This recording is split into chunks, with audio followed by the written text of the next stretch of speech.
My name is Lieutenant Aubrey Lowe, and I'm a representative for the Spark Innovation Team at Robins Air Force Base. Our team is extremely excited to participate in the Advanced Manufacturing Olympics this year. Our team is comprised of people who have experience with CAD through capstones, robotics, and some other local projects, and members who are part of the Aircraft Metals Technology Shop.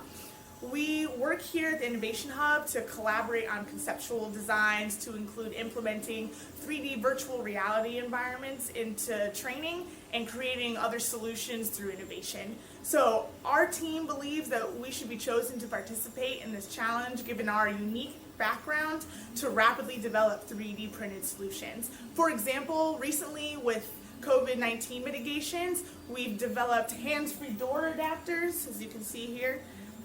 And they were recently submitted and approved by the National Institutes of Health to be added to multiple bases to be used for large-scale use. So we are extremely excited to combine our experiences to take on this challenge and really look forward to participating.